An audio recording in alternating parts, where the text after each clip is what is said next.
जी मुंबईचे रिझल्ट जर बघितले तर उबाठ हा अनपेक्षितपणे मुसंडी मारताना दिसते. असं वाटत होतं भाजपच्या खालोखाल शिंदे हा पक्ष राहील, मात्र शिंदेंच्या शिवसेनेऐवजी उबाठाचे 54 आणि भाजप 66.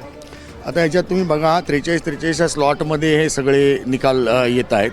तर ते कुठून येत आहेत? लालबाग परळ, मुंबईपासून दादर माहीम पट्टा, कुठल्या पट्ट्यातनं ते आता निकाल सध्या पहिले जाहीर होतात त्याच्यावर बरीचशी गणित अवलंबून राहील. आता याच्यामध्ये तुम्ही जर बघितलं साऊथ बॉम्बेमध्ये म्हणजे शिवडीपासून संपूर्ण माहीम दादरपर्यंत संपूर्ण जर गेला असेल तो जो पट्टा आत्ता येत असेल तर स्वाभाविकपणे तुम्हाला आता दिसेल की उबाटा बऱ्यापैकी वरती आहे, म्हणजे उद्धव ठाकरेंची शिवसेना. पुढच्या टप्प्यामध्ये अंधेरी, बांद्रा, तिथून पुढे गोरेगाव, दहिसरपर्यंत ज्यावेळेला हे मतमोजणी सुरू होईल त्यावेळेला खरा कल तुम्हाला दिसायला लागेल ह्याच्यामध्ये. पण मी जे सुरुवातीला पण सांगितलं होतं, कालही सांगितलं होतं, याच्या आधीही सांगत होतो की मुंबईमध्ये 140 जागा या मराठी बहुल मतदारसंघामध्ये आहेत. पण 45 जागा या अशा आहेत की ज्याच्यामध्ये मुस्लिम आणि मराठी बहुल आहेत.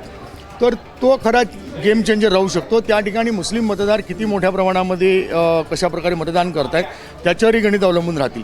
दुसरी गोष्ट, काँग्रेसने अप्रत्यक्षरित्या शिवसेनेला मदत केली का हाही एक मुद्दा आहे. कारण वंचितने शेवटच्या क्षणाला ज्या काही 16, 17, 18 जागा त्यांच्या गेल्या होत्या त्या जागावरती काँग्रेस लढलेली नाही आहे, त्या जागा रिकाम्या राहिल्या. त्याचा ॲडव्हान्टेज ऑटोमॅटिकली पुन्हा शिवसेनेला मिळणार आहे का हाही एक महत्त्वाचा मुद्दा. ठाकरे बंधूंच्या कामगिरीकडे जर बघितलं तर शिवसेना उबाटा 54 आणि मनसे 5. का हा फरक दिसतो?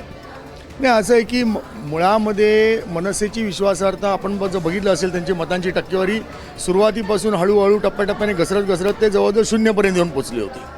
2017ला त्यांचे 7 नगरसेवक होते, त्यातले 5-7. याचा अर्थ असा काढायचा की उबाठाची मतं ही कन्वर्ट झाली नाही मनसेकडे.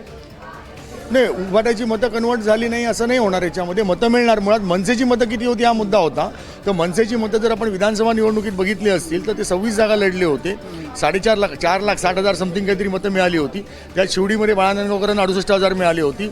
अमित ठाकरे यांना 34,000 मतं मिळाली होती. उरलेले 24 जे आमदार होते त्यांना 13,000, 18,000, 20,000, 22,000 मतं मिळाली होती.